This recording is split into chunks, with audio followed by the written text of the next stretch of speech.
menjauhi berbagai macam maksiat dan juga memilih teman yang lebih baik.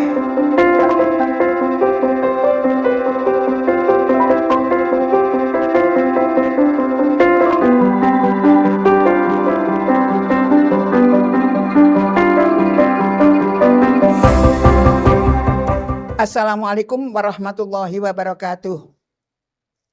Jadi ibu sekalian yang berbahagia, dari kesimpulan ceramah kami tadi adalah bagaimana rahasia kita memperkuat iman sehingga dalam melaksanakan puasa Ramadan ini kita memperoleh maghfirah dari Allah Subhanahu wa taala.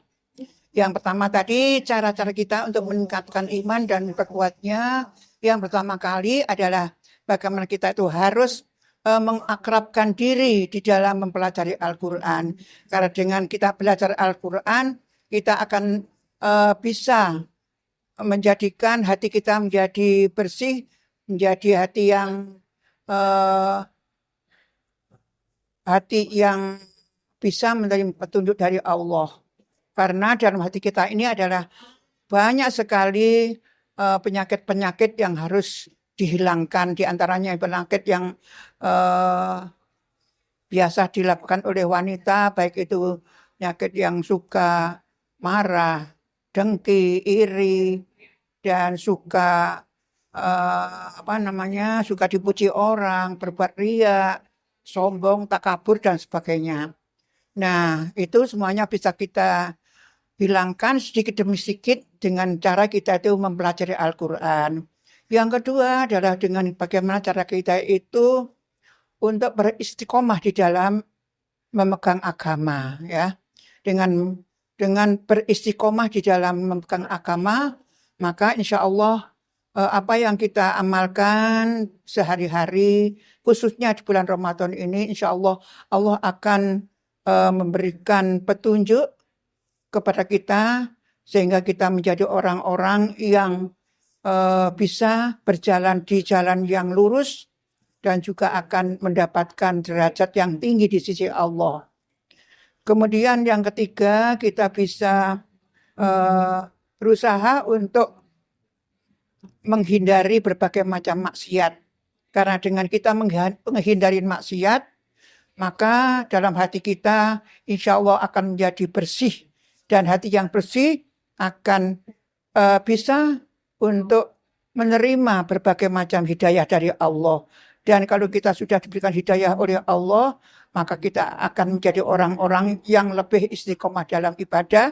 Dan juga kita akan bisa menjadi orang yang dinaikkan derajat kita oleh Allah dan akan diampuni oleh Allah, dan yang terakhir akan dimasukkan ke dalam surganya. Dan yang terakhir dalam rangka kita itu memperkuat iman kita, yaitu dengan jalan memilih teman. Dalam jalan kita memilih teman, bukannya kita itu dipilih-pilih teman, tapi kita diharuskan memang Allah dan Rasulnya menyuruh kita agar kita itu lebih selektif dalam memilih teman. Karena dengan teman yang baik, teman yang positif, maka insya Allah kita akan menjadi orang-orang yang lebih selamat insya Allah di dunia sampai di akhirat nanti. Tapi kalau kita tidak memilih teman, maka hidup kita dikhawatirkan akan menjadi orang-orang yang terpengaruh dengan pengaruh yang tidak baik. Sehingga dalam kita memegang agama, maka tolok ukur yang paling penting itu adalah bagaimana kita itu seleksi memilih teman. Karena ada dalam insya Allah orang-orang yang telah memasuki alam kuburnya nanti, mereka itu akan menyesal. Karena dulu mereka itu tidak memilih teman dengan yang terbaik. Mereka memilih teman yang tidak sesuai dengan agamanya. Sehingga mereka itu karena pengaruh buruk tadi, mereka menjadi orang-orang yang celaka baik di dunia maupun akhirat. Semoga kita akan menjadikan orang-orang yang menjadi teman kita tadi menjadi aura positif bagi kita, dan kita bisa menjadi orang-orang diangkat derajatnya oleh Allah. Kita menjabat posisi yang tinggi dari Allah, yakni kita itu dimuliakan di dunia, dan kita diselamatkan di akhir hidup kita nanti ya.